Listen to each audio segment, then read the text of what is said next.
الحمدللہ رب العالمین والعاقبۃ للمتقین والصلاة والسلام علی سید الانبیاء والمرسلین وعلی آلہ الطیبین واصحابہ الطاہرین اما بعد اعوذ باللہ من الشیطان الرجیم بسم اللہ الرحمن الرحیم وَإِذْ أَخَذْنَا مِيثَاقَكُمْ وَرَفَعْنَا فَوْقَكُمُ الطُّورَ خُذُوا مَا آتَيْنَاكُمْ بِقُوَّةٍ وَاسْمَعُوا قَالُوا سَمِعْنَا وَعَصَيْنَا وَأُشْرِبُوا فِي قُلُوبِهِمُ الْعِجْلَ بِكُفْرِهِمْ قُلْ بِئْسَ مَا يَأْمُرُكُمْ بِهِ إِيمَانُكُمْ إِن كُنتُم مُّؤْمِنِينَ صدق اللہ العظیم۔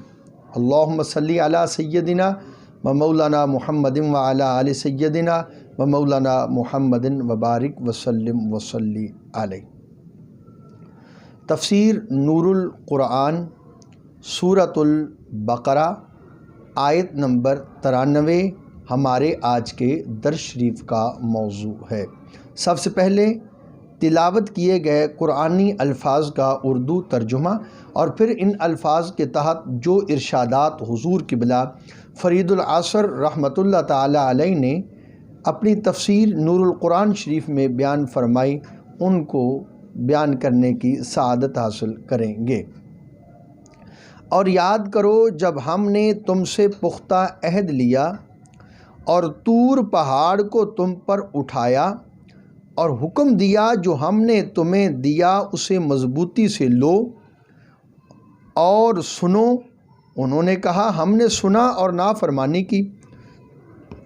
ان کے کفر کی وجہ سے ان کے دلوں میں بچھڑا بسا دیا گیا۔ آپ کہیے اگر تم تورات پر ایمان لانے والے ہو تو یہ کیسی بری چیز ہے جس کا تمہیں ایمان حکم دیتا ہے۔ ان قرآنی الفاظ کے تحت حضور قبلہ فرید العصر رحمۃ اللہ تعالی علیہ کچھ یوں بیان فرما رہے ہیں۔ اس آیہ کریمہ میں یہود پر ایک اور رد ہے کہ اگر تم تورات پر ایمان رکھتے تھے تو تم سے احکام منوانے کے لیے تمہارے سروں پر طور پہاڑ کو اٹھایا کیوں گیا؟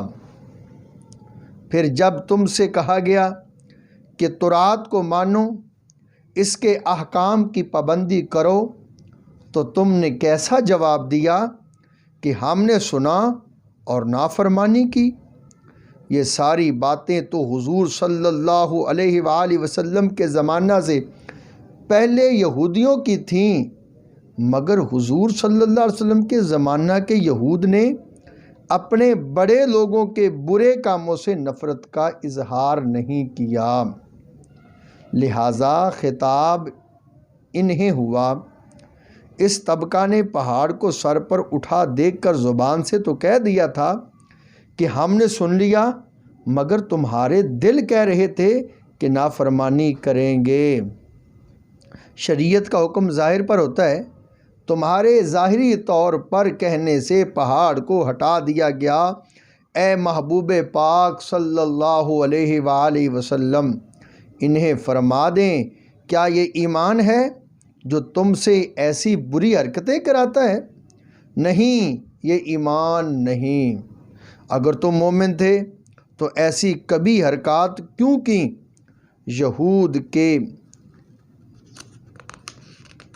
یہود کے اس دوہرے رویہ کی وجہ یہ تھی کہ ان کے دلوں میں بچھڑے کی محبت رچ بس چکی تھی۔ دعا ہے اللہ تعالی نور قرآن سے ہمیں اپنے سینوں کو منور کرنے کی توفیق عطا فرمائے۔